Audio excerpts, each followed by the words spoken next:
The screen on my phone flickered, showing a scene I couldn't believe was real. The woman I'd trusted with my child moved with a kind of calm I'd never noticed before. My son sat there, trying so hard not to cry, his small hands gripping the edge of the chair. When it was over, she said something to him, something that made his shoulders shake. That's when I realized I hadn't hired help. I'd let a monster into my home. I'm 68 years old now. I've seen a lot, lost a lot, but nothing, and I mean nothing, prepared me for that night. Before we go any further, if this story touches something in you, hit that like button. Subscribe if you want more of these real-life tales, and drop a comment telling me where in the world you're watching from. It matters to me. It reminds me I'm not alone in this. That maybe my pain can mean something to somebody else. My name is Anthony Caldwell. Back when all this happened, I was 42 years old, living in a place I thought was heaven on earth, a 7-bedroom estate in Alpharetta, Georgia, just north of Atlanta. White columns, circular driveway, pool in the back. The kind of house you see in magazines and think, that man must have it all figured out. I didn't, not even close. Let me take you back to when my life made sense, when I still believed that money could protect the people you love. It was spring of 2015. Dogwoods were blooming all over Alpharetta, white and pink petals floating down like snow that didn't melt. I was coming off the best quarter my investment firm had ever seen. Bought my wife Nadine a brand new Mercedes GLE, champagne colored, just like she wanted. She cried when she saw it. Happy tears. The kind that make a man feel like he's doing right by his family. Nadine was 38 then, skin the color of warm honey, smile that could light up a whole room. She worked as a pediatric nurse at Northside Hospital, even though she didn't have to. I made enough for both of us. But she'd tell me, Anthony, those kids need me, and I need to feel like I'm more than just Mrs. Caldwell. I loved that about her, her independence, her fire. Our son Marcus was 10 years old, bright kid, curious. He'd ask me questions like, Daddy, if space goes on forever, where does forever end? The kind of questions that make you realize your child is smarter than you'll ever be. He played piano, was actually pretty good at it. Nadine would sit next to him on the bench, guiding his fingers over the keys while I watched from the doorway, feeling like the richest man alive. We had family dinners every Sunday, real ones.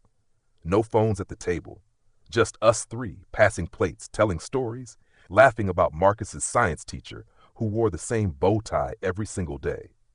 But if you've lived long enough, you know this truth. The happier the memory, the harder it falls. It started with a cough. Late May. Nadine couldn't shake it. She'd be in the kitchen making Marcus his favorite, her mama's banana pudding recipe, and she'd start coughing. Deep, rattling coughs that sounded wrong. I'd tell her to go to the doctor. She'd wave me off. I'm a nurse, Anthony. I think I know the difference between a cold and something serious. That was Nadine. Stubborn as Georgia clay. By July, she couldn't ignore it anymore. The coughing got worse. She started getting nosebleeds, bruises appearing on her arms that she couldn't explain. I remember the exact moment I knew something was wrong. Really wrong. We were at Marcus's piano recital at the community center. All the parents were there with their cameras out. Marcus was playing Beethoven's Für Elise, his little fingers moving across those keys like they'd been doing it for a lifetime. Nadine was sitting next to me, beaming with pride. Then her nose started bleeding. Not a little trickle, a full stream running down her chin onto her yellow sundress. The woman next to us gasped. I grabbed napkins, tried to help her, but Nadine just stood up and walked out of that auditorium like she was ashamed. Marcus saw her leave. His fingers stumbled on the keys. He looked at me with those big brown eyes, confused, scared. I gave him a thumbs up, tried to smile, but inside I was falling apart. 2 days later, Dr. Chen at Northside called us into his office. The blood work was back. Nadine sat in that cold office chair, holding my hand so tight I thought she might break my fingers. Acute myeloid leukemia, Dr. Chen said. Aggressive, but treatable. Treatable. That word became our lifeline. Nadine started chemotherapy that August. She insisted on keeping it together, staying strong. But cancer doesn't care how strong you are. It takes what it wants. I watched my wife, my beautiful, vibrant, unstoppable wife, shrink. Her hair fell out in clumps. She stopped wearing makeup, stopped going to work.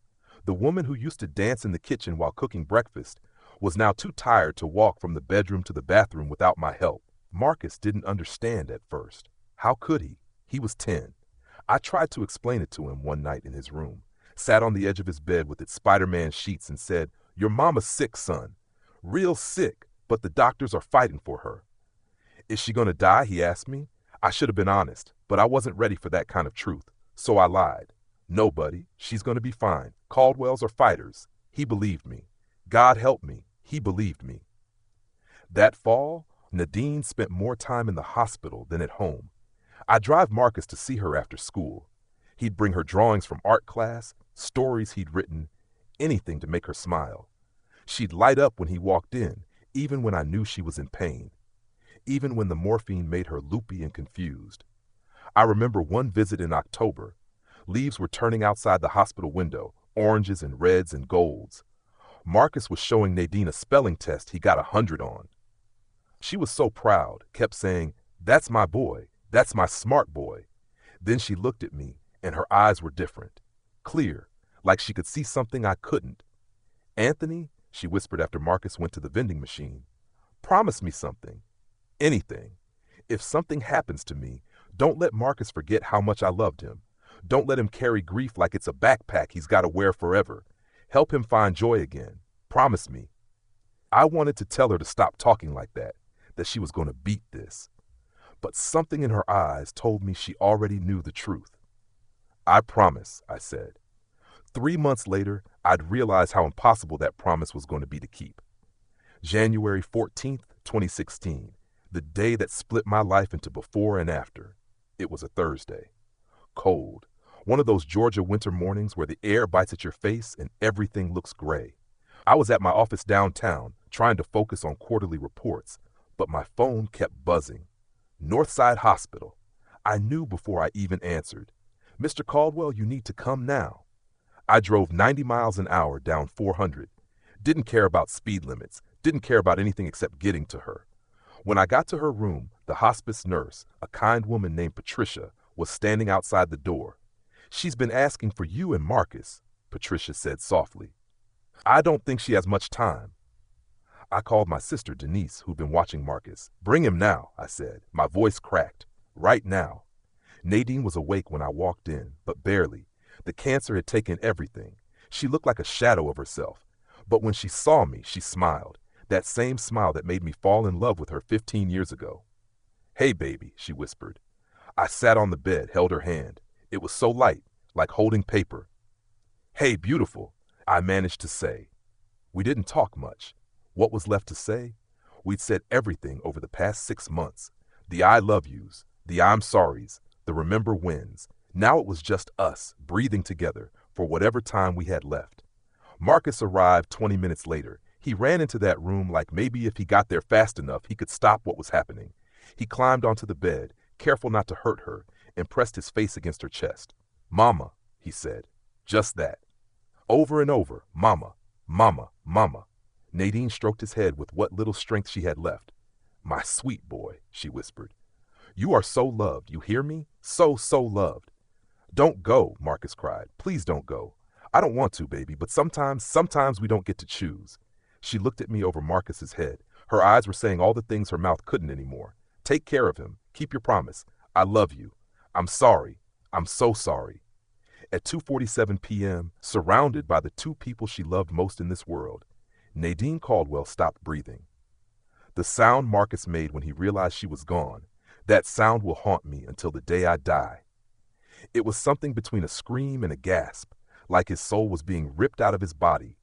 He shook her, begged her to wake up, kept saying "mama," like if he said it enough times she'd come back. I had to pull him away, had to hold him while he fought me, while he sobbed so hard I thought he might break his own ribs. And I cried too. Right there in that hospital room, I fell apart. All the strength I'd been holding on to for 6 months, all the brave faces I'd been putting on, gone. The funeral was 3 days later. Greater Faith Baptist Church was packed. Nadine had touched so many lives, through her work, through her kindness, through just being who she was. The choir sang Precious Lord. People shared stories, laughed at memories, cried together. But Marcus? Marcus didn't cry. Not at the funeral, not at the burial, not when we got home to that big empty house. He just sat in his room, staring at nothing. I tried everything, talked to him, held him, brought him his favorite foods. Nothing worked. It was like somebody had flipped a switch inside him and turned off all the light. He stopped playing piano. The one thing that used to bring him joy, gone. I'd walk past his room and see him just sitting on his bed, holding one of Nadine's scarves, pressing it to his face to remember her smell. School called, said Marcus wasn't participating in class, wasn't talking to other kids, just sat there, quiet as a ghost. I didn't know what to do.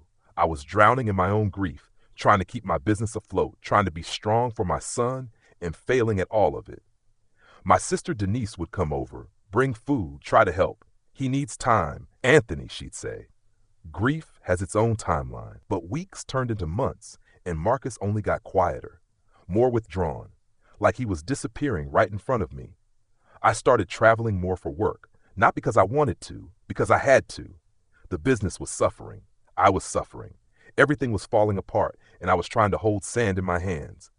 But every time I left Marcus with a babysitter, usually Denise or my mother-in-law, Lorraine, I felt like I was abandoning him, breaking the promise I made to Nadine. I could see her face, hear her voice. Don't let him carry grief like it's a backpack. One night in April, I came home from a 3-day trip to New York, found Marcus in his room, still awake at midnight, still holding Nadine's scarf. "Why'd you come back?" he asked me. First words he'd said to me in days. "What do you mean? This is my home. You're my son." He looked at me with these hollow eyes. "Everybody leaves. Mama left. You're always leaving. Everybody leaves." That's when I realized I was losing him too, and I didn't know how to stop it. May of 2016, 5 months since Nadine died. Marcus's 11th birthday was coming up, and I couldn't bear the thought of him spending it the way he'd been spending every day, alone in his grief, shutting the world out. I made a decision I thought was right, a decision that would end up being the worst mistake of my life. I needed help, real help. Marcus needed someone there when I couldn't be, someone who could bring light back into that dark house, someone who could maybe, just maybe, help my son find his way back to living. So I hired a maid. Now, we'd had housekeepers before. Nadine and I always kept someone coming weekly to help maintain the estate.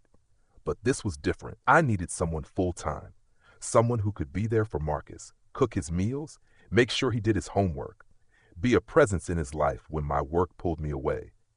I put an ad online, got maybe 20 responses, went through them all, checking references, doing background checks, or at least I thought I did them thoroughly enough. I interviewed 5 women, good women, experienced, professional. But then Simone walked through my door. She was 27 years old, light-skinned, with long black hair she kept in a neat ponytail, wore a simple white dress to the interview, carried herself with this energy, bright, warm, almost too friendly, the kind of person who smiles with their whole face. "Mr. Caldwell," she said, shaking my hand firmly, "thank you so much for this opportunity. I have to tell you, when I saw your ad, something just spoke to me. Said, 'Simone, this family needs you.'" I should have paid attention to that. The way she made it sound like fate, like she was meant to be there. But I was desperate, exhausted, drowning.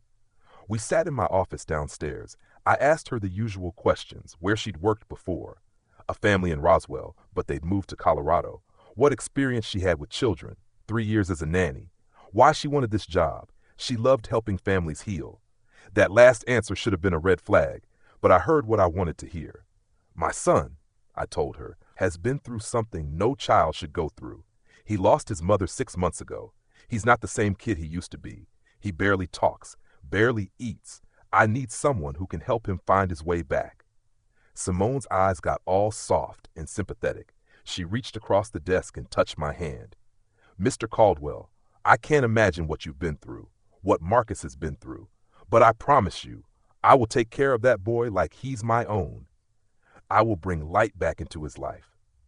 Something about the way she said "my own" made me uncomfortable. But again, I ignored it. I hired her that day, gave her one of the guest rooms on the 2nd floor, started her the following Monday. The first week, I barely saw them interact. I was in and out, conference calls, client meetings, trying to keep my business from completely imploding. But I'd come home and the house would smell like food again. Real food. Simone made pot roast, macaroni and cheese, cornbread, the kind of comfort food Nadine used to make. I'd find Marcus at the kitchen table actually eating. Not saying much, but eating. "How's it going?" I asked Simone one evening. She smiled that big, bright smile. "He's a sweet boy, Mr. Caldwell. Real sweet, just needs time and patience. I'm working on getting him to open up." By the second week, I started noticing changes. Small ones, but still changes. Marcus laughed at something Simone said. Actually laughed. I was coming down the stairs and heard it, and I almost cried right there. I poked my head into the living room. Simone was showing Marcus some video on her phone. Something silly. A cat video, maybe. Marcus was smiling. "Hey, buddy," I said. He looked up at me, and for the first time in months, his eyes had something in them besides emptiness. "Hey, Dad. Dad." Not just silence. Not a hollow stare. "Dad." I thought I found the answer. I thought Simone was exactly what we needed. That night, I called my sister Denise. "I think it's working," I told her. "I think he's starting to come back." "That's wonderful, Anthony," she said, but there was something in her voice. Hesitation. "Just be careful, okay? You don't really know this woman." "I did a background check," I said, defensive. "She's clean. She's good with him. That's all that matters." "I'm just saying, Denise, I appreciate the concern, but I got this." I didn't got this. By week 3, Marcus was talking more, volunteering to help Simone with cooking. I'd hear them in the kitchen, her voice guiding him through a recipe, him asking questions. He even started playing piano again. Just simple songs at first, but still, he was playing. I pulled Simone aside one morning before I left for the airport. "Whatever you're doing," I said, "keep doing it. You're a miracle worker." She smiled, but this time, the smile seemed different. Tighter. "Oh, Mr. Caldwell, I'm just giving him what he needs, what every child needs. Structure, discipline, love." The way she said discipline sat wrong with me. But I was late for my flight, so I grabbed my briefcase, told Marcus I loved him, and left. That was the trip where everything started to change. I was in Chicago for 4 days, closing a major deal. Should have been focused, should have been sharp. But I kept thinking about Marcus, about Nadine, about whether I was doing the right thing, leaving him with someone I barely knew. Called home every night. Simone would answer, put Marcus on the phone. He sounded fine, tired, but fine. Told me about his day, about what they'd cooked for dinner, about a movie they'd watched. "You being good for Simone?" I asked him. Long pause. "Yes, sir." Something about that pause made my chest tight. But again, I pushed it aside. When I got home Friday night, the house was dark except for the kitchen light.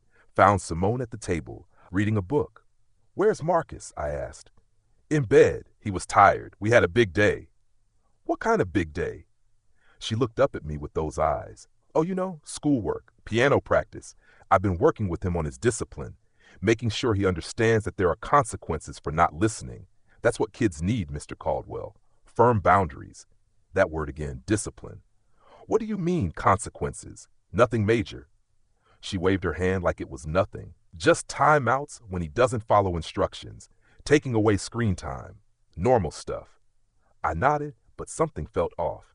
I went upstairs to check on Marcus. He was asleep, curled up under his Spider-Man blankets. I kissed his forehead, whispered that I loved him. He didn't wake up, but in his sleep, he flinched, like he was expecting to be hit. June came. Hot Georgia summer, the kind where the sun turns everything gold and you can't walk outside without breaking a sweat. Marcus finished 5th grade. Simone had been with us for 6 weeks, and on the surface, everything seemed fine. Better than fine, actually. Marcus was back to being social at school. His teacher, Miss Reynolds, called to tell me how proud she was of his progress. Said he'd made friends again, was participating in class, even joined the school's chess club. "Whatever you're doing at home, Mr. Caldwell," she said, "keep it up." Marcus is a different child than he was at the beginning of the year. I was so relieved, so grateful. I gave Simone a bonus, told her she was doing an incredible job. But if I'd been paying closer attention, if I hadn't been so desperate for everything to be okay, I would have seen the truth. The signs were there. I just didn't want to see them. It started with the way Marcus acted around Simone. At first, I thought he was just shy or respectful, but there was something more, something I couldn't name. He'd watch her when she walked into a room like he was tracking a dangerous animal. His whole body would tense up.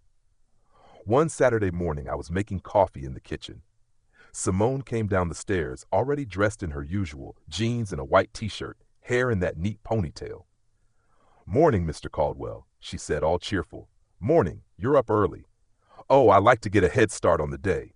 Plus, Marcus and I have a lot to do. Piano practice, reading, some chores I've assigned him." "Chores? Oh yes, I think it's important for children to learn responsibility. I have him making his bed every morning, cleaning his bathroom, organizing his closet, normal things." None of that sounded unreasonable, but then Marcus came down the stairs and I saw his face, pale, eyes red like he'd been crying. He looked at Simone, then quickly looked away. "Good morning, son," I said. "Morning," he whispered. "You okay? You look tired." Simone jumped in before he could answer. "He's fine, just had a rough night, some nightmares." I sat with him for a while, helped him calm down. Marcus didn't say anything, just nodded. "That true, buddy?" I asked him directly. Another nod, but his eyes were screaming something different. That afternoon I took Marcus to the park, just the two of us, threw a football around, tried to get him to open up. "You happy, son?" I asked him while we sat on a bench eating snow cones. "Yes, sir." "Simone treating you okay?" He stiffened, took a long time to answer. "Yes, sir." "You'd tell me if something was wrong, right?" He looked at me then, really looked at me, and I saw something flash across his face, fear or maybe hope or maybe both. His mouth opened like he wanted to say something, then his phone buzzed. A text. He looked at it, and his whole face changed, went blank. "Who was that?" I asked. "Simone, asking when we'll be home." "We'll head back soon. But Marcus, seriously, if anything is bothering you."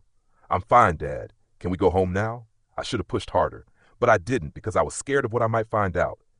2 weeks later, I was working in my home office. Late, around 11 p.m. I heard footsteps in the hallway.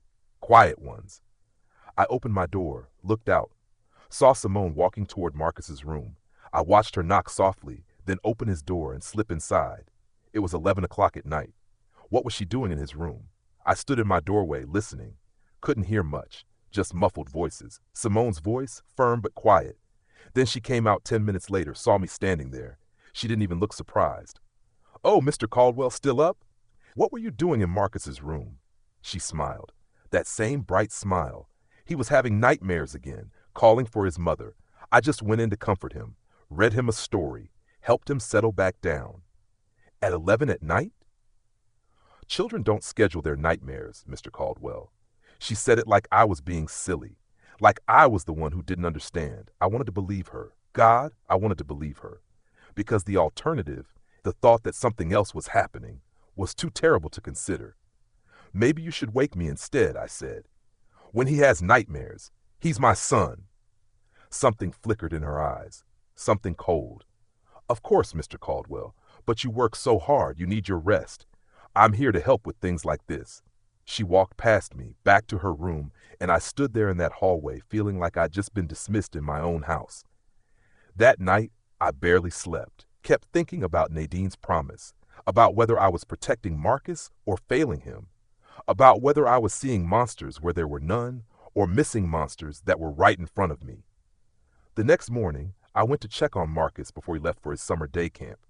He was sitting on his bed, already dressed, staring at his hands.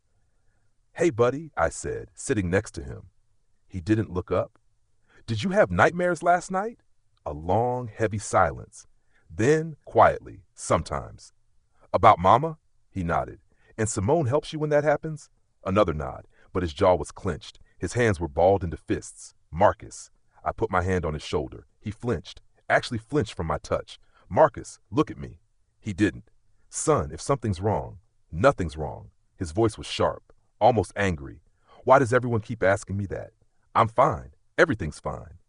But as he stood up to leave, I saw something that made my blood run cold. Dark circles under his eyes, deeper than before. And on his left arm, just below his t-shirt sleeve, a bruise, purple and yellow, shaped like fingers. "What happened to your arm?" I grabbed his elbow gently, pushed up his sleeve. There were more bruises, 3 of them running up his forearm. "I fell," he said quickly, too quickly, "playing basketball at camp. Those don't look like basketball bruises." "That's what they are." He pulled his arm away, pulled down his sleeve. I gotta go. Simone's waiting. He left before I could stop him. I stood in his room, heart pounding, brain screaming. Something was wrong. Something was very, very wrong. But I had no proof, just a feeling, just a father's instinct that something was hurting his child. That night, I called Denise. I need you to come over, I said. I need to talk to somebody before I lose my mind. She came within the hour. I told her everything. The late night visits, the flinching, the bruises, the way Marcus looked at Simone like she was something to be feared. Denise listened, her face getting darker with every word. Anthony, she said when I finished, you need to do something. Now. Today. That woman needs to go. But what if I'm wrong? What if I'm just paranoid? He says he fell. Kids fall all the time. Kids with basketball bruises don't flinch when their fathers touch them. She was right. Deep down, I knew she was right. But I was a coward. Because if I was right, if Simone was hurting my son, then that meant I'd failed. Again.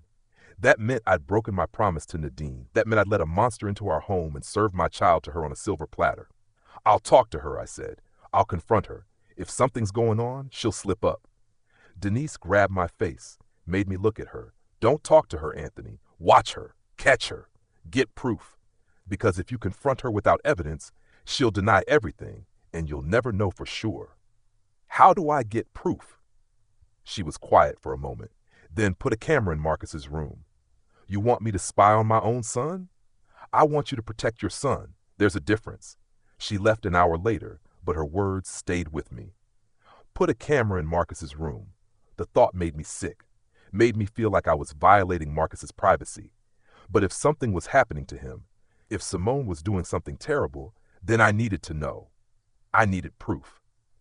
The next day, while Marcus was at camp and Simone was grocery shopping, I went online, ordered a small spy camera, the kind you can hide and connect to your phone, the kind that records everything. It arrived 2 days later. I waited until everyone was out of the house, then went into Marcus's room. My hands shook as I installed it. Hid it on his bookshelf between two thick encyclopedias Nadine had bought him years ago. Positioned it so it had a clear view of his bed. Connected it to my phone. Tested it. Everything worked. Then I sat on Marcus's bed.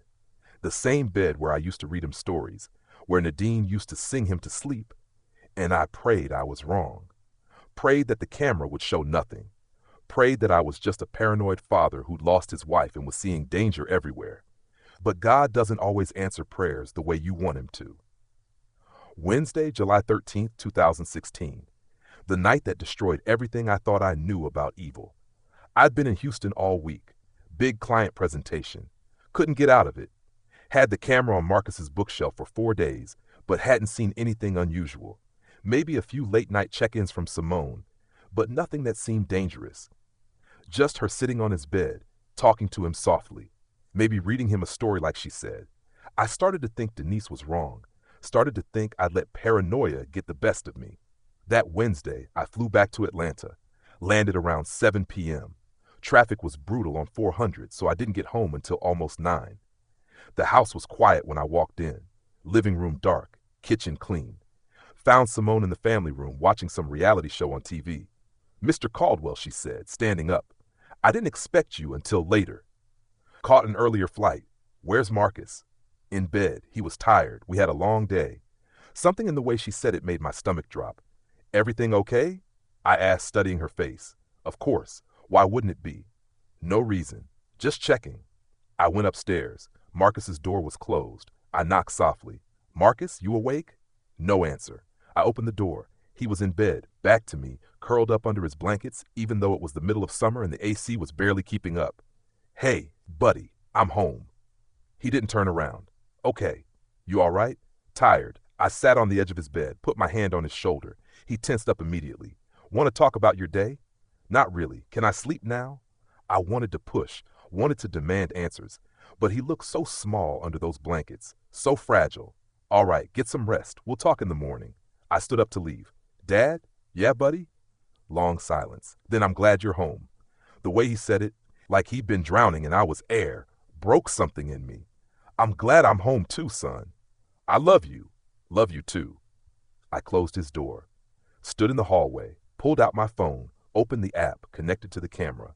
The live feed showed Marcus, still curled up, still not moving. I went to my room, unpacked, took a shower, tried to shake the feeling that something was very wrong. Around 11 p.m., I was in bed, reading some work emails, when the app on my phone buzzed. Motion detected in Marcus's room. I opened it. The camera showed Simone slipping into his room, closing the door behind her. My heart started racing. I watched as she walked to Marcus's bed, sat down on the edge, put her hand on his shoulder, shook him gently. "Marcus," I heard her say through my phone speaker. "Wake up, sweetheart." He stirred, sat up slowly, rubbing his eyes. "What's wrong?" he asked, his voice small and sleepy. "Nothing's wrong, baby. We just need to have our talk. You know what today is?" He seemed to shrink. "Wednesday." "That's right, Wednesday. You know what Wednesdays mean." He nodded, didn't say anything. "Now," Simone continued, her voice taking on this sickeningly sweet tone, "you did very well this week, very obedient, but this morning you talked back to me when I asked you to clean your bathroom." "I didn't mean..." "Shh, I'm talking now. You talk back.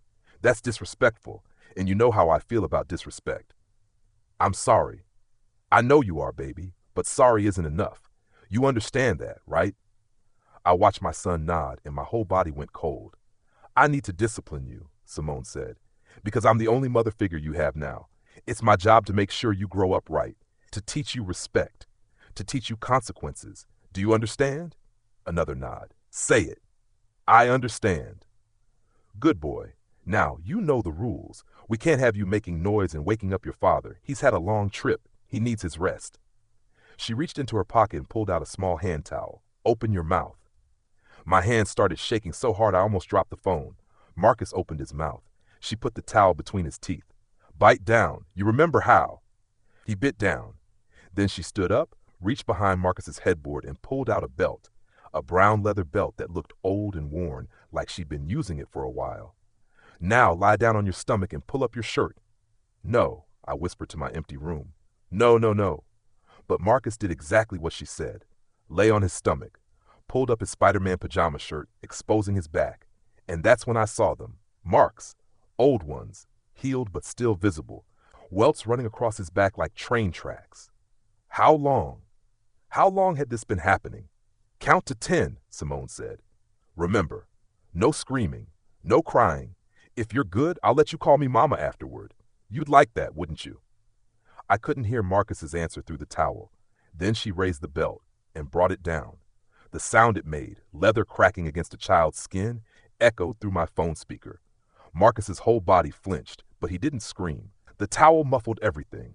She hit him again and again and again. I was shaking, crying, screaming at my phone screen even though I knew she couldn't hear me. 10 times she hit him. My son, my baby boy. 10 times. When she finished, she put the belt back behind his headboard like it belonged there, like this was routine, like this was normal. "There," she said, sitting back down on the bed. "All done. You were such a good boy, so brave." She pulled the towel out of his mouth.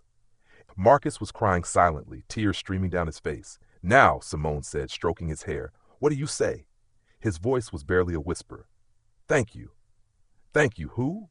I watched my son, my brave, broken son, look up at this monster and say the words she'd made him say God knows how many times before.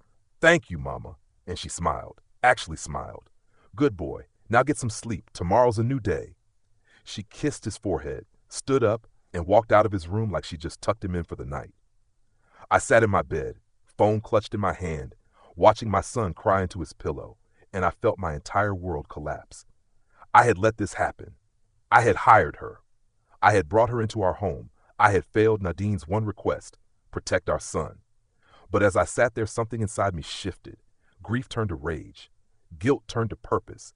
I hadn't protected him before, but I damn sure was going to protect him now. I don't remember standing up, don't remember walking down the hallway, but suddenly I was outside Marcus's door, phone still in my hand, rage burning through every cell in my body. I wanted to kick that door down. Wanted to storm into Simone's room and drag her out by her hair. Wanted to make her feel every bit of pain she'd inflicted on my son. But something stopped me. Marcus's voice, Nadine's voice. Both of them, somehow, speaking through the fury. "Don't make it worse. Get proof. Protect him the right way." My hand was on the doorknob. I could hear Marcus inside, still crying softly. Every instinct I had was screaming at me to go to him, to hold him, to tell him it was over. But if I went in there now, Simone would know I knew. She'd deny everything. She'd disappear. And without proof beyond that one video, without a pattern documented, a lawyer could tear my case apart, could make it look like I was a grieving widower imagining things. So I stood there in that dark hallway, fist pressed against my mouth to keep from screaming, and I made the hardest decision of my life. I would wait, not long, just long enough. One more night, one more piece of evidence, enough to bury her so deep she'd never see daylight again. I went back to my room, sat on the edge of my bed, set my phone to record everything the camera captured. Then I forced myself to lie down, to close my eyes, to pretend I was sleeping. But I didn't sleep, not 1 second. I stayed awake all night, watching that live feed, making sure Simone didn't go back into Marcus's room, making sure my son was safe. Around 3 a.m., I saw Marcus finally fall asleep, his small body still curled in that defensive position. At 6 a.m., my alarm went off. I got up, showered, put on a suit like it was a normal Thursday, like my world hadn't just shattered 12 hours ago. Went downstairs, made coffee. Simone came down at 6:30, bright and cheerful like always, wearing her standard white t-shirt and jeans, that ponytail perfect. "Good morning, Mr. Caldwell. You're up early."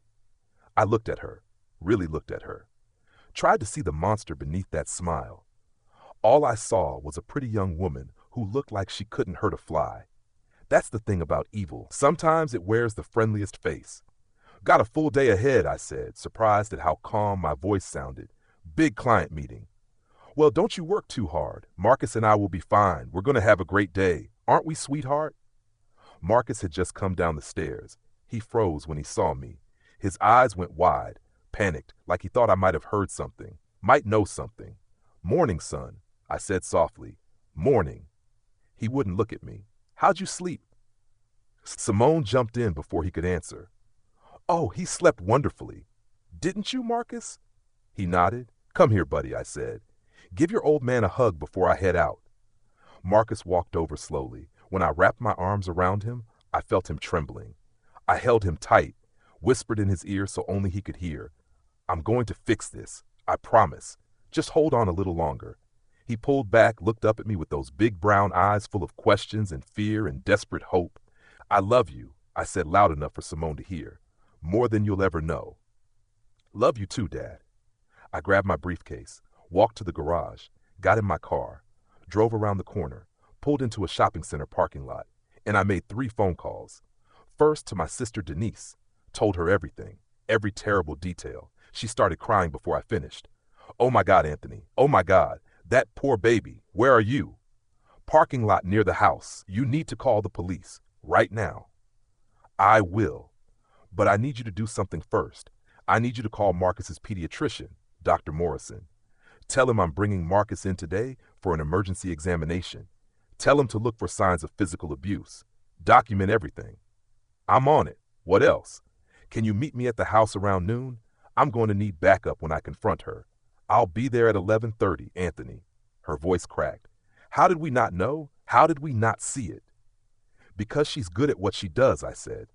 My voice sounded dead, even to my own ears. Because monsters know how to hide. Second call, my lawyer, Robert Chin. Woke him up. Didn't care. "Robert, I need you to tell me exactly what I need to do to make sure someone gets locked up for child abuse. Because I have video evidence, and I'm about to blow somebody's world apart." He was quiet for a moment. Then, "Don't confront her alone. Don't touch her. Call the police first. Let them handle it. If you have video evidence, that's good. Great, actually. But you need to file a report immediately. Today, this morning. What if she runs? That's why you call the police now. They'll send someone to your house. They'll take her into custody if the evidence warrants it. And Anthony, I know you're angry. I know you want to hurt this person, but you can't. For Marcus's sake, you have to do this the right way." "I will." Third call, Fulton County Police, non-emergency line. My hands shook so bad I could barely hold the phone.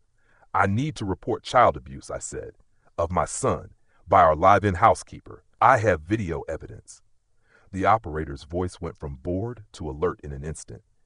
"Is the child in immediate danger right now?" "No. I don't think so. Not this second. But she's in the house with him. Sir, I'm dispatching officers to your location right now. What's the address? I gave it to her. Officers will be there within 15 minutes. Can you meet them outside? Yes. Sir, don't let the individual know police are coming, and don't confront her yourself. Let the officers handle it. Can you do that? Yes. Stay on the line with me until they arrive.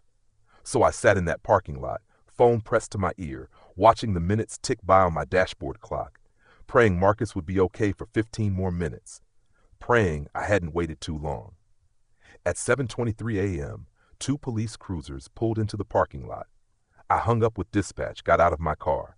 2 officers approached, one older white man with gray hair, one younger black woman. Mr. Caldwell? The woman asked. That's me. I'm Officer Williams. This is Officer Patterson. You reported child abuse? Yes, my son. He's 11. Our housekeeper has been beating him. I have video evidence from last night. I pulled out my phone with shaking hands. I need to show you this, but I'm warning you, it's bad. I played them the video right there in that parking lot, watched their faces go from professional to horrified. Officer Williams actually took a step back when Simone raised that belt. Jesus Christ, Officer Patterson muttered. When the video ended, Officer Williams looked at me with something like respect. You did the right thing calling us, Mr. Caldwell. We're going to go to your house right now and place this woman under arrest. I need you to come with us, but stay in your vehicle until we secure the scene. Is your son home right now? Yes, with her. Let's go get him. I followed the cruisers back to my house, parked on the street while they pulled into the driveway, watched them walk up to my front door, knock firmly. Simone answered, still smiling, still bright. I could see her through the windshield, talking to the officers, probably thinking they were there about a neighborhood issue. Then I saw her face change, saw the smile drop, saw her take a step back. Officer Williams was talking, gesturing. Simone was shaking her head, saying something, getting animated. Then Officer Patterson stepped inside, came out a minute later with Marcus, my boy, my baby boy, looking confused and scared and small. I got out of my car, started walking toward the house. Marcus saw me and broke free from Officer Patterson's gentle hold. Ran toward me. Dad, what's happening? I caught him, held him tight. It's okay, buddy. Everything's going to be okay now. Why are the police here? Am I in trouble? No, son. No, you didn't do anything wrong. Nothing. Do you hear me? Behind us, I heard Simone's voice rising. This is ridiculous. I've done nothing wrong. That boy is lying. He's been lying about everything. Officer Williams's response was calm but firm. Ma'am, we have video evidence. You need to stop talking and put your hands behind your back. Video evidence? What video evidence? That man is crazy. He's been unstable since his wife died. He's imagining things. I turned around, still holding Marcus, watched as Officer Patterson pulled out handcuffs. Simone Henderson, you're under arrest for child abuse. You have the right to remain silent. No, this is wrong. I was helping that boy. He needed discipline. His father is never here. Someone had to raise him right. Marcus buried his face in my chest, started shaking. Don't listen to her, I whispered. Don't you dare listen to her. They put Simone in handcuffs. As they walked her to the patrol car, she looked right at Marcus, right at my son, and she smiled. Not a friendly smile, a cold, cruel smile that said, I still have power over you. You'll miss me, Marcus, she called out. You'll see. You need me. You need a mother. Get her in the car, Officer Williams snapped. They did, but not before Marcus saw that smile, not before he heard those words. He started crying, not loud, just silent tears running down his face. She's gone, buddy. She can't hurt you anymore. You promise? I promise. Officer Williams came over. Mr. Caldwell, we need to take you and Marcus down to the station. We need to get an official statement from him, and we'll need you to file a formal report. Is that okay? Yes, whatever you need. I also recommend taking him to a doctor today. We'll need medical documentation of any injuries. Already arranged. We have an appointment this afternoon. She nodded. You're doing everything right, sir. Your son is lucky to have you. Bad. I didn't feel lucky. I felt like I'd failed in every possible way, but at least now I had a chance to make it right. The police station smelled like old coffee and industrial cleaner. They took us to a small room with soft chairs and toys in the corner, clearly designed for interviewing children. A female detective named Sarah Martinez sat with us. She had kind eyes and a gentle voice. "Marcus," she said, "I know this is scary, but you're safe now. Nobody here is going to hurt you. We just need you to tell us what happened. Can you do that?" Marcus looked at me. I nodded. "It's okay, son. Tell her the truth. All of it." And he did. My boy, my brave, broken boy, told Detective Martinez everything. How it started small. Simone being strict about his chores, his homework. How she told him she was going to be his new mother, that God had sent her to replace the one he lost. How she said if he told me, I wouldn't believe him. That I'd send him away. That she was all he had. How the first time she hit him, she said it was because he talked back. Made him apologize. Made him thank her for teaching him respect. How it escalated, once a week at first, then twice. Then whenever he did something she didn't like. How she'd make him bite down on that towel. How she kept the belt hidden behind his headboard. How she'd come into his room late at night when she knew I was asleep or away. How she made him call her mama. Detective Martinez wrote everything down. Her jaw was clenched so tight I thought she might break her teeth.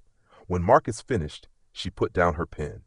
"Marcus, you are incredibly brave. What you just told me is going to help us make sure she never hurts another child. You did the right thing." "Is she going to jail?" he asked. "If I have anything to do with it?" "Absolutely." After the statement, I took Marcus to Dr. Morrison's office. The doctor had been our pediatrician since Marcus was born. He'd seen Nadine through her pregnancy, been there for every checkup, every vaccine, every childhood illness. When he examined Marcus's back and arms, I watched his face go pale. "Anthony," he said quietly, "these injuries are consistent with repeated physical abuse. Some of these marks are weeks old, maybe months." How long? I needed to know. Needed to understand the depth of my failure. Based on the scarring patterns, I'd say this has been going on since at least early June, possibly longer. 2 months. She'd been hurting him for 2 months, and I hadn't known. Dr. Morrison took photographs, documented every bruise, every welt, every mark. When he was done, he put his hand on my shoulder. "You found out. You stopped it. That's what matters now." But it didn't feel like enough. It felt like too little, too late. That afternoon, Denise came to the house, held Marcus while he cried, made him his favorite grilled cheese sandwiches that he barely touched, told him over and over that none of this was his fault. "But I let her," he said through his tears. "I didn't tell Dad. I didn't stop her." "Baby boy," Denise said, cupping his face, "you were being hurt by an adult who had power over you. You survived. That's all that matters. You survived, and now she's going to pay." That night, I lay in bed with Marcus, let him sleep in my room because he was too scared to be alone, held him while he had nightmares, whispered that he was safe, that I wouldn't let anyone hurt him ever again. Around 3 a.m., he woke up gasping, "Dad, I'm here, buddy. Why did she do it? Why did she hurt me?" How do you explain evil to a child? How do you make sense of something that makes no sense? Some people are broken, son. They're hurt inside, and they hurt other people because of it. It's not your fault. It was never your fault.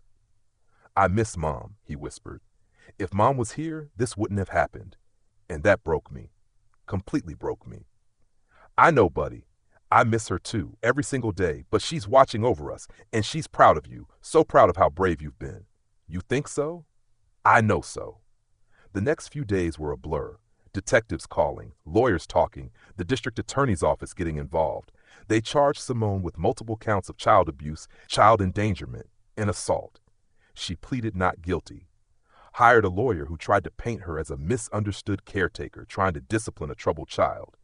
Tried to say I was an absent father who'd made her responsible for raising Marcus, then blamed her when things went wrong.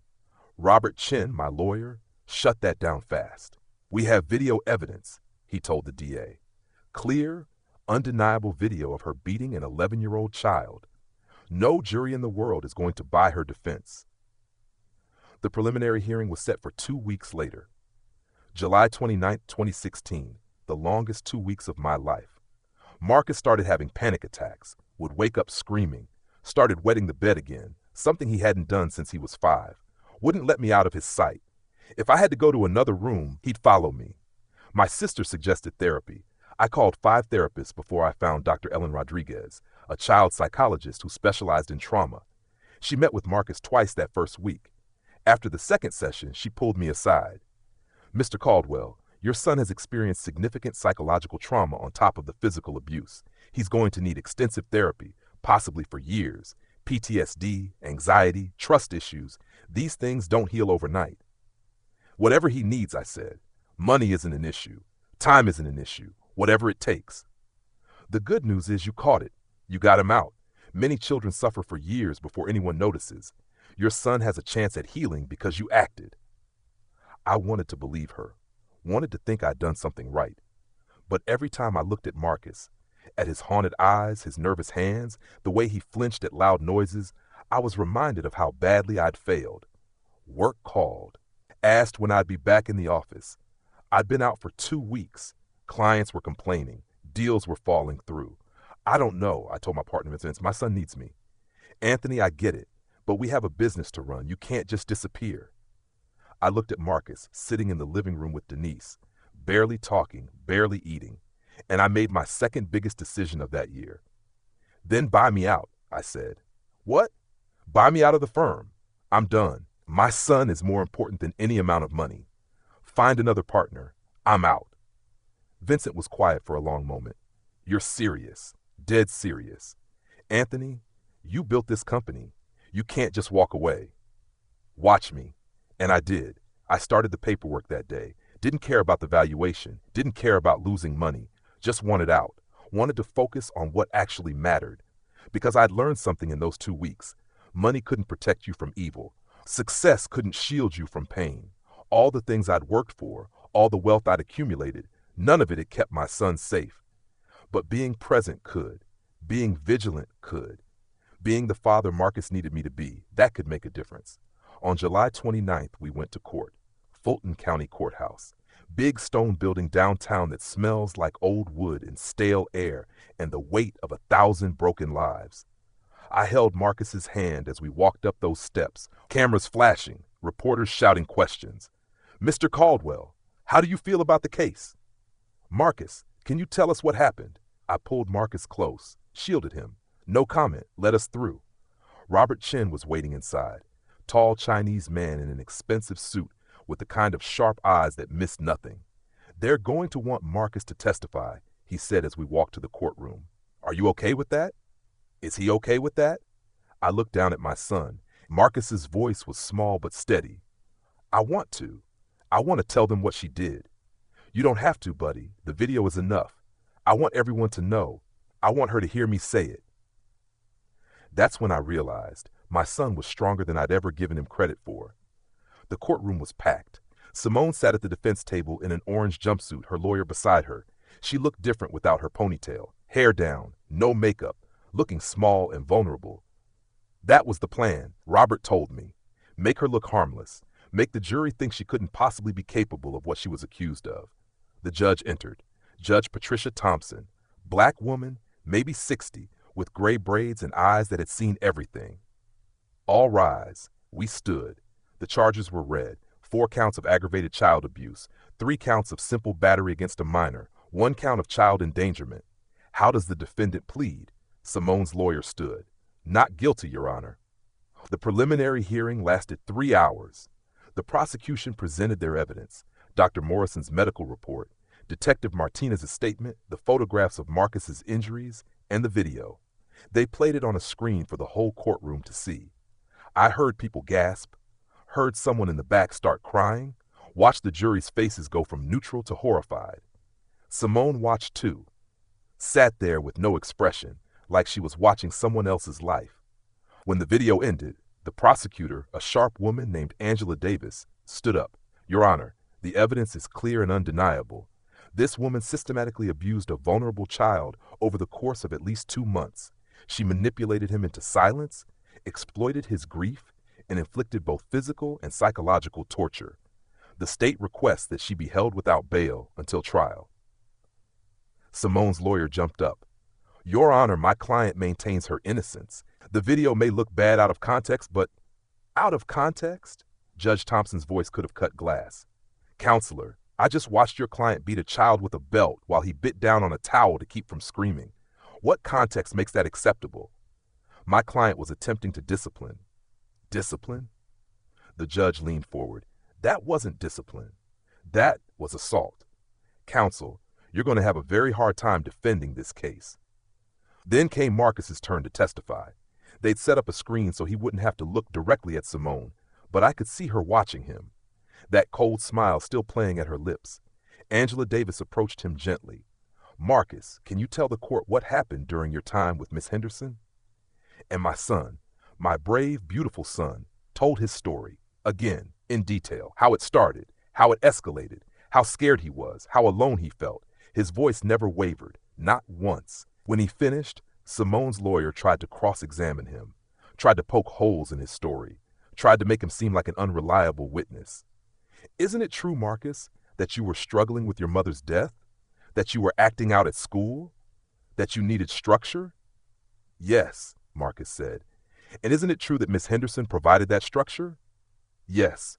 So couldn't it be that what you perceived as abuse was simply firm discipline from someone trying to help you? Marcus looked right at the lawyer, and for the first time since this whole nightmare started, I saw fire in his eyes. She didn't help me, he said. She hurt me. She made me call her mama. She hit me with a belt until I bled. She told me if I told my dad, nobody would believe me. That's not discipline. That's torture. The courtroom went silent. Judge Thompson banged her gavel. I've heard enough. Miss Henderson, you will be held without bail pending trial. This court is adjourned. As they led Simone away, she turned and looked at Marcus one more time. But this time, Marcus looked back, and he didn't flinch. The trial itself was set for October, 3 months away. 3 months of waiting, healing, learning how to be a father to a son who'd been broken. Dr. Rodriguez told me trauma healing isn't linear. Some days will be good, she said. Some days will be terrible. Don't expect steady progress. Expect waves. She was right. Marcus had good days where he'd laugh at something on TV or eat a full meal or ask me to throw a football with him in the backyard. Days where I'd think, we're going to be okay. Then he'd have bad days.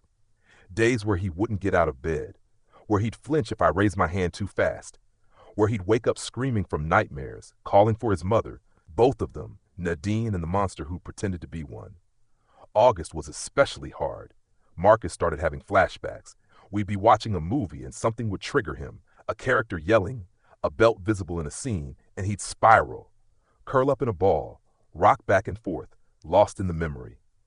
Dr. Rodriguez taught me grounding techniques, how to bring him back to the present. Marcus, look at me. Tell me 5 things you can see. The couch, the lamp, your face, the window, the picture of mom. Good. 4 things you can touch. My shirt, the pillow, your hand, my hair. 3 things you can hear, your voice, the AC, a car outside. 2 things you can smell, popcorn, your cologne. 1 thing you can taste, nothing, just my mouth. Good job, buddy. Where are you right now? Home, with you, safe. That's right, you're safe. We did this dance over and over, some days multiple times, but slowly, so slowly I almost didn't notice. He started improving. By September, he was smiling more, talking more. He rejoined his piano teacher, started taking lessons again. The music was rusty at first, his fingers uncertain on the keys, but it came back. One afternoon I was in my study going through paperwork when I heard it. Beethoven's Für Elise, the same piece he'd been playing the day Nadine got that nosebleed, the day everything started falling apart. I walked to the living room, stood in the doorway watching him play. His eyes were closed, his whole body moving with the music. When he finished, he opened his eyes and saw me standing there. That was beautiful, son. I remembered how, he said softly. I thought I forgot, but I remembered. Your mama would be so proud of you. His eyes filled with tears. You think she knows about what happened? I sat down next to him on the piano bench. I think she knows everything, and I think she's watching over you every single day, making sure you're okay. I wish she was here. Me too, buddy, me too. He leaned his head on my shoulder. But I'm glad you're here. I'm not going anywhere, ever. You understand? I'm done traveling for work. I'm done putting anything before you. It's just us now, you and me. Forever, forever. October came. The trial started on the 15th. The courtroom was packed again. More media coverage, more cameras. Marcus and I walked in together, and this time he didn't need to hold my hand. He walked on his own.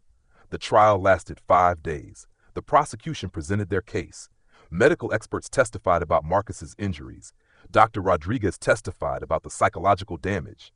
Detective Martinez walked the jury through the investigation, and they played the video again.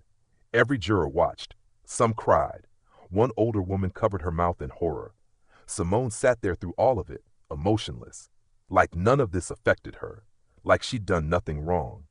Her defense tried everything, said Marcus was a troubled child, said I was an absent father who'd made her responsible for discipline, said the video showed her attempt to correct bad behavior, said she was trying to help. Angela Davis destroyed that narrative in her closing argument. Ladies and gentlemen of the jury, she said, standing in front of them with fire in her eyes, the defense wants you to believe that what you saw on that video was discipline. Let me ask you something. When you discipline your own children, do you make them bite down on a towel so they can't scream? Do you hit them with a belt hard enough to leave welts that last for weeks? Do you force them to thank you afterward and call you a name that's not yours? Is that discipline or is that torture? She let that hang in the air. Marcus Caldwell was a child grieving his mother. He was vulnerable. He was sad. He needed help.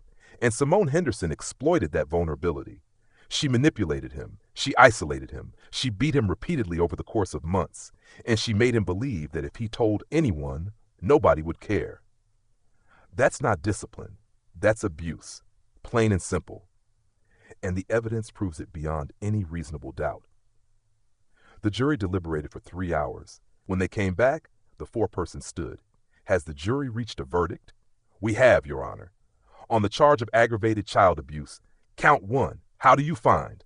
Guilty. Marcus grabbed my hand. Count 2. Count 3. Guilty. Count 4. Guilty. By the time they finished reading all 7 charges, all guilty, Simone was staring at the table. Her lawyer was shaking his head. Judge Thompson looked at Simone with disgust. Miss Henderson, you will be remanded into custody pending sentencing. This court is adjourned. As they led her away in handcuffs, Simone finally looked at Marcus. And this time, there was no smile, just the realization that she'd lost. In the hallway outside, reporters swarmed us. But I didn't care about them. I knelt down in front of Marcus, right there in that crowded courthouse hallway, and I held his face in my hands. It's over, son. It's really over. She's never going to hurt you again. And for the first time in months, Marcus smiled. A real smile. Not forced. Not fake. Real. We won? He asked. We won. He threw his arms around my neck and held on tight. I want to go home, Dad. Then let's go home. Simone Henderson was sentenced to 15 years in prison. No possibility of parole for at least 10. When Judge Thompson read the sentence, she looked right at Simone and said, You exploited a child's grief for your own twisted purposes. You deserve every single day of this sentence, and I hope you spend that time reflecting on the pain you caused. Simone didn't react, just stood there, empty. We didn't attend the sentencing. I asked Marcus if he wanted to, and he said no. I don't need to see her again, he told me. I just need to keep getting better. So we did. That fall, I officially left my company, signed all the paperwork, handed over my shares to Vincent, and walked away from everything I'd spent 20 years building. People thought I was crazy. You're throwing away millions, Vincent said. For what? For my son, I told him. For the promise I made to my wife, for the man I want to be. And that was it. No looking back. I became a full-time father, took Marcus to school every morning, picked him up every afternoon, sat with him during therapy sessions, learned breathing exercises and coping strategies right alongside him, helped with homework, made dinner, played catch in the backyard, watched movies on Friday nights, the simple things, the things that actually matter. By Christmas, Marcus was a different kid. Not the kid he was before Nadine died. That innocence was gone, but different in a stronger way, more resilient, more open about his feelings. I'm angry sometimes, he told Dr. Rodriguez in one session. Angry that Mom died, angry that Simone hurt me, angry that it took so long for Dad to figure it out. Dr. Rodriguez looked at me. That's healthy, Marcus. Anger is part of healing. What do you want to do with that anger? He thought for a long moment. I want to help other kids, kids who are being hurt and can't tell anyone. I want them to know it's okay to speak up. That's when I knew my son wasn't just surviving. He was transforming. In January of 2017, 1 year after Nadine died, we went to her grave. First time Marcus had been back since the funeral. He brought flowers, white roses, her favorite, and sat in the grass next to her headstone. "Hi, Mama," he said softly. "I miss you. Every single day." A lot happened this year, bad stuff, but also good stuff. Dad and I are closer now. He's here all the time. We're doing okay. I think you'd be proud of us. He was quiet for a moment, then continued. "I know you're watching over us. I feel you sometimes when I play piano, or when I'm sad and then suddenly I'm not. That's you, right? Making sure I'm okay?" I stood back, let him have his moment. "I'm going to keep getting better, Mama, and one day I'm going to help other kids like me, so what happened to me means something. So it wasn't all for nothing." When we left the cemetery, Marcus seemed lighter, like he'd let go of something heavy he'd been carrying. "Dad," he said in the car. "Yeah, buddy? Thank you for saving me." I had to pull over. Couldn't see through my tears. "Son, I should have saved you sooner. I should have." "You did save me. When it mattered, you didn't look away. You could have pretended everything was fine, but you didn't. You found out and you stopped it. That's what matters." I looked at this boy, this incredible, strong, wise beyond his years boy, and I saw Nadine in his eyes. Her strength, her fire, her ability to forgive. "I love you, Marcus, more than anything in this world." "I love you too, Dad." Today's Thursday, November 7th, 2025. I'm 68 years old now. Got gray in my beard, ache in my knees, and more wisdom than I probably deserve. Marcus is 18. Just started at Morehouse College studying psychology. Wants to be a child therapist. Wants to help kids who've been through trauma. Last weekend, he came home for a visit. Walked into this big house in Alpharetta. The same house where all of it happened, but now it feels different, lighter, filled with laughter instead of secrets. We sat on the back porch, drinking lemonade, watching the sun set over the pool. "You ever think about everything that happened?" he asked me. "Every day." "Me too, but not in a bad way anymore. I think about it like it's part of my story. It's not the whole story, but it's part of it. And it made me who I am." "Who are you?" I asked him. He smiled. That same smile Nadine used to have. "I'm a survivor. I'm strong. I'm going to help people. And I'm your son. Damn right you are." We sat in comfortable silence for a while. Then Marcus said something that broke me in the best possible way. "Dad, I'm proud of you." "Proud of me? Why?" "Because you chose me. You had all that money, all that success, all those opportunities, and you walked away from it. For me. That takes real strength." I reached over, put my hand on his shoulder. "Son, you were the easiest choice I ever made. Everything else was just noise. You were the only thing that mattered. Still, always." Now, I'm not going to sit here and tell you everything's perfect. Marcus still has hard days, still sees Dr. Rodriguez sometimes when the nightmares come back, still flinches at sudden movements, still carries scars, some you can see, some you can't. And me? I still carry guilt, still wonder if I could have figured it out sooner, still think about all the nights I was traveling while my son was being hurt, still have days where I wake up angry at myself. But we're here, we're healing, we're together, and that's more than I thought we'd have. If you've stayed with me through this whole story, from that first night I saw the video to now, 7 years later, thank you. Really, thank you for listening to an old man talk about the worst and best year of his life.